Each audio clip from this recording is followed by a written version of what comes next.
Everyone, good morning सबैजनालाई। स्वागत छ मेरो जिबी भ्लगमा तपाईँहरूलाई। म पनि अहिले आइपुगेँ सुर्कुदरीको पार्किङ स्थलमा। कोलपुरदेखि भालुबाङ हुँदै आएको हाम्रो यात्रा म चाहिँ यहाँ ट्याक्क पुगिसकेँ। तपाईँको चाहिँ सुर्कुदरी मन्दिरको पार्किङ स्थलमा अब जानेछौँ हामी मन्दिर दर्शन गर्न। देख्न सक्नुहुनेछ तपाईँहरूले भने यहाँ चाहिँ भिडभाड पनि एकदमै निकै धेरै भएको छ। इन्डियन पर्यटकहरू भने आएको छन्। ल देख्न सक्नुहुन्छ हामी भने बढ्यौँ अगाडि हाम्रो यात्रातर्फ। यो चाहिँ देख्न सक्नुहुनेछ यो चाहिँ सुर्कुदरी प्रवेश चाहिँ गेट हो। यो चाहिँ एकदमै ठुलो गेट छ।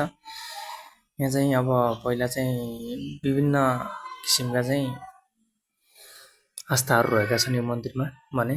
अब हामी चाहिँ प्युठान जिल्लाको सुर्कुदरी एकदमै धार्मिक स्थल,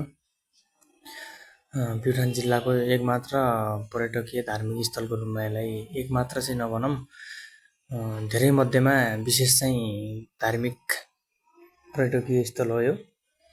यहाँ चाहिँ आज भने इन्डियन छिमेकी राष्ट्रका केटाहरूको भने एकदमै इन्ट्री धेरै भइरहेको छ। ल देख्न सक्नुहुनेछ।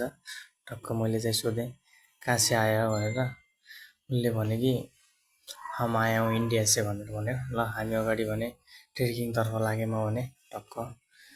हामी भने यो सिटी चाहिँ 1 किलोमिटर चाहिँ हामी चाहिँ हिँड्दै अगाडि माथि पुग्नेवाला छौँ। ल जाँदैछौँ हामी रफ्तार।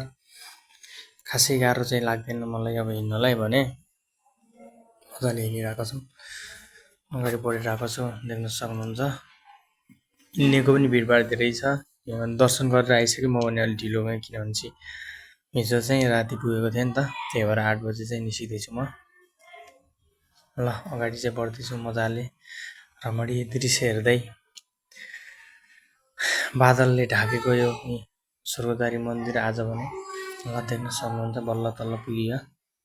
मन्दिरको चाहिँ ग्राउन्डमै पुगिसकियो भने ठुलो छ ग्राउन्ड पनि। एक साइडमा आश्रम र यो साइडमा चाहिँ आश्रम भने राइट साइडमा, लेफ्ट साइडमा चाहिँ मन्दिर रहेको छ सुर्कुदरी मन्दिर। पहिलाहरू चाहिँ 5 भाइ पाण्डवले चाहिँ यहाँ स्वर्ग जाने बाटो भनेर पनि यसलाई चिन्छन् भने स्वर्गको टुक्रा भनेर चिन्छु म, किनभने एकदमै दामी अग्लो ठाउँमा धेरै नै उकालो चढेपछि बल्ल तल्ल आउने रहेछ। अब अहिले चाहिँ बर्खाको टाइम छ, हिउँदोमा चाहिँ हिउँ पनि पर्छ होला यता। ल देख्न सक्नुहुन्छ यो पर्यटकको भिडभाड। यहाँ चाहिँ दर्शन गर्ने चाहिँ भक्त दर्शालुहरूको चाहिँ भिडभाड देख्न सक्नुहुन्छ भक्तजनहरूको। ल विभिन्न प्रकारका भेटीहरू नरिवल सरिवल धेरै नै चढाउँछन् यता भने। यहाँ चाहिँ ठुलो एकदमै ठुलो होमकुण्ड रहेको छ।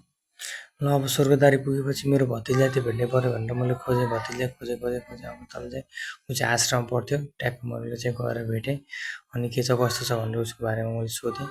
देख्न सक्नुहुन्छ केटो पुरै पण्डितको भेषमा दामी तरिकाले चाहिँ उसँग चाहिँ मैले सोधेँ यहाँको बारेमा सबै विशेषताहरू। यहाँ चाहिँ एकदमै राम्रो लाग्यो। ल ठिक छ सबैजना आउनु होला, जिबी भ्लगलाई माया गरिदिनु होला। र